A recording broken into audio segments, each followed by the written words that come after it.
Are you getting sick often? Part two. I wanted to make a part two of this because I want to give some more practical advice. I feel like the last video was going on a little bit, so I wanted to break it up to make it clear. So again, I want to make this part more practical. So for people out there who have maybe a family or themselves, so they feel they're getting sick, but they feel like they are eating healthy and they just don't seem to fully understand why maybe they are, that happens every month. You know, they get cold, you know, they feel sick, they don't feel too good in regards to, they feel run down, low energy, and that happens, you know, every month, or maybe you just always feel like that, or it's happening even every 2 months. It's still pretty not normal, even 3-4 months. You should feel pretty good all the time. So when that happens, you obviously have to have a look at what you're eating, you know, what you're doing in terms of exercise and movement, and your sleep is probably the main fundamentals there, and obviously your sun you get. So starting off with the food, you know, a lot of people will eat, a perfect example would be like oats or cereal in the morning, right? So you're starting off your day with the nutritional value of, like, for example, oats and cereal is pretty much zero, right? So you're starting off your day with filling up yourself with calories that are not really going to benefit you and help you. So that's number one. Number two is you'll get to the office, you'll probably eat, you know, order something that's healthy, which is like a, you know, a salad, and then every couple of days you'll probably get a side of something. Probably not doing too well there. And then at night time, sometimes people do okay at night, more often than lunch. People sometimes at night, sometimes home cook. But again, they're eating this maybe a pasta dish, or a rice, a big carbohydrate focused rice dish. And then what happens is you step back and you look at the day, right? You didn't really have much protein in the morning, so none, pretty much. Lunch, you had like maybe a chicken salad or something, which the nutritional value there would be really low because you know, there's protein in chicken, but there's not as much nutrients in there at all. And then salads are just not really going to be filling with much substance.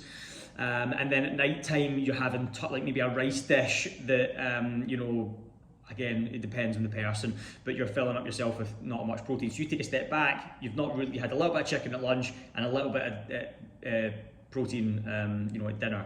When you do that, you have to understand that a lot of the nutrients you're getting is supposed to be in meat and like fish. So if, for example, if you have, you know, a lot of beef for lunch and then some salmon for dinner, for example, or even some chicken for lunch, even if you had the chicken salad and then at night time you had a big piece of salmon, you know, even with a salad, and then you're having all the nutrients in the salmon and then also the salad. After you finish the meal, if you have, for example, lots of fruit, you're going to get your nutrients from that as well, and a good source of carbohydrates. Most of the time people are not doing that. So eventually over time, it causes them a big issue. And that says even with kids as well, going into the kid side of thing, they're eating, you know, cereal, or eating, you know, I don't know, a protein bar or like a cereal bar in the morning. And then they're eating, you know, a sandwich for lunch.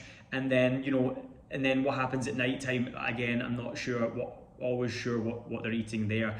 You know, if they're eating meal 1 and 2 not great, and then meal 3 is good, you know, that's good. But then probably every few days they might have like a pizza for dinner. So they have not a great breakfast, not a great lunch, and then a pizza for dinner every 3 days. I mean, that's not great, right? Eventually your body's not going to be able to cope with that, is number one. Another tip on top of that is people feeling like having a sore stomach. A lot of the time it's down to dehydration. As soon as someone wakes up in the morning, they're hungry. Why do they feel hungry? Because they're super dehydrated. If you eat food, it's going to be hard to consume enough water to get yourself back to a hydrated level. So the best way to do it is make sure you drink all your water before you have your first meal. And then you can fully hydrate your insides, and then you can eat something and you'll feel substantially better by doing that.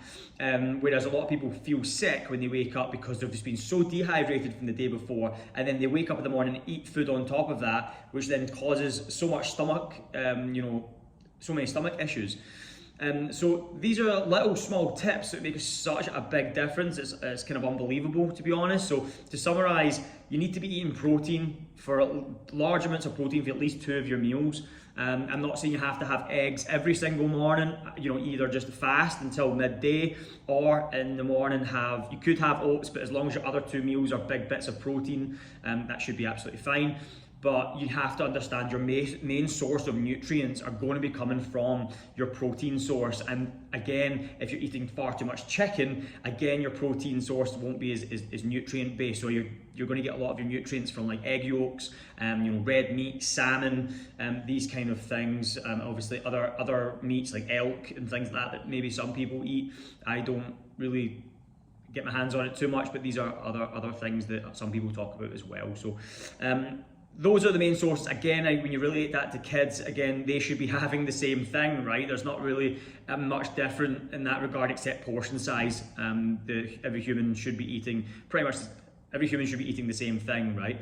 And that will also play obviously another side in terms of muscle mass. If you're trying to get stronger and healthier, then obviously you need to have those protein sources as your main foundation of food, and then on top of that, your carbohydrate quality source should be from your fruit. And then once a week at the weekend, as I said to you, have a meal of your choice, and that's a good balance there. I hope that helps for part 2.